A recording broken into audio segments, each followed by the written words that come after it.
नमस्कार विद्यार्थी मित्रों, मोल संकल्पना आइए समझते हैं। हम यहाँ पर हाइड्रोजन एवं ऑक्सीजन की किसी अभिक्रिया का उदाहरण लेते हैं जिसमें जल निर्मित होता है। आइए एक उदाहरण लेते हैं। मोल संकल्पना में 2H2 plus O2 2H2 plus O2 equal to 2H2O। उपरोक्त अभिक्रिया यह निर्दिष्ट करती है कि नंबर 1, हाइड्रोजन के 2 अणु ऑक्सीजन के 1 अणु के साथ अभिक्रिया करके जल के 2 अणु निर्मित करते हैं।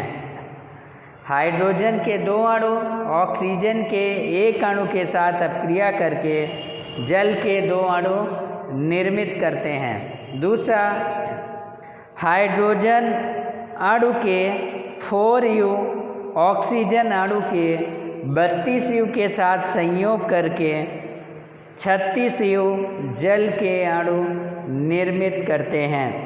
हाइड्रोजन अणु के 4U ऑक्सीजन अणु के 32U के साथ संयोग करके 36U जल का निर्माण करते हैं।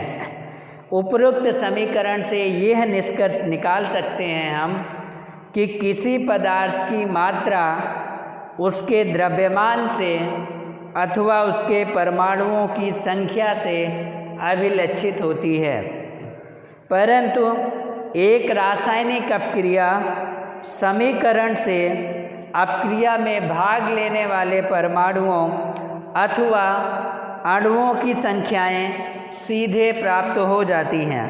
इसीलिए पदार्थों की मात्राओं का ज्ञान उनके द्रव्यमानों के आधार की अपेक्षा उनके अणुओं अथवा परमाणुओं की संख्या के आधार पर प्राप्त करना अधिक सुविधाजनक होता है।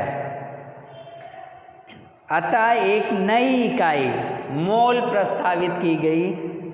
किसी स्पीशीज परमाणु, आयन अथवा कण के 1 मोल में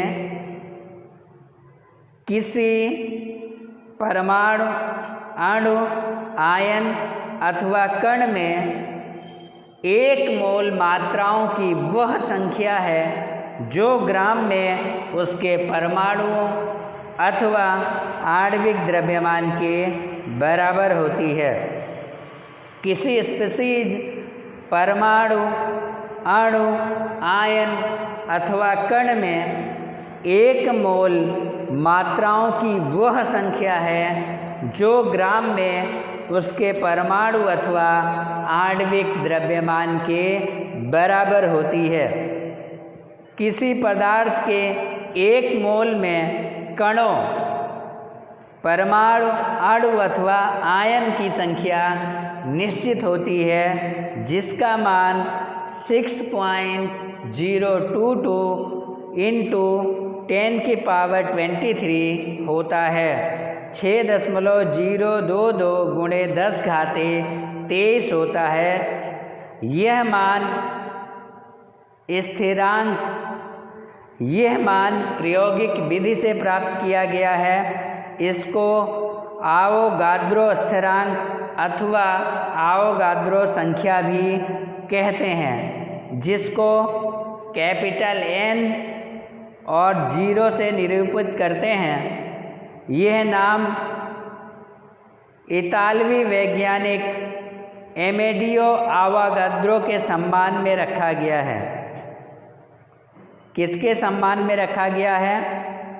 एमेडियो आवोगाद्रो के सम्मान में इसे रखा गया है।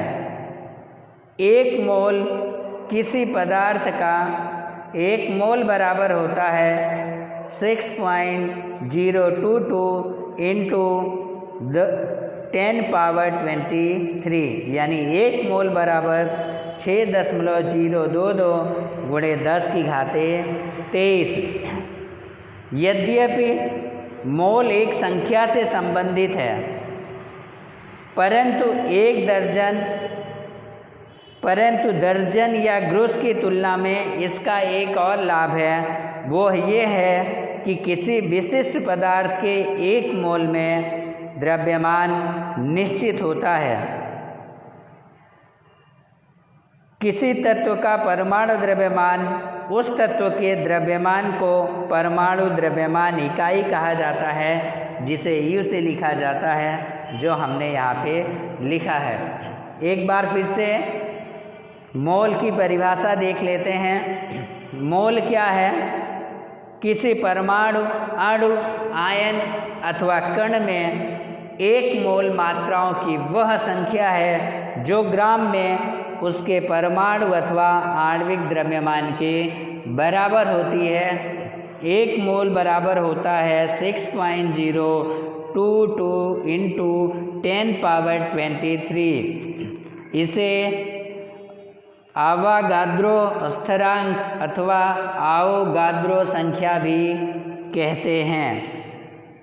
तो आज के लेसन में इतना ही। अगर आप हमारे चैनल पर नए हैं तो तुरंत ही चैनल को सब्सक्राइब करें। कोई प्रश्न है तो कमेंट में जाके पूछ सकते हैं। फिर मिलेंगे अगले लेसन में, तब तक के लिए धन्यवाद।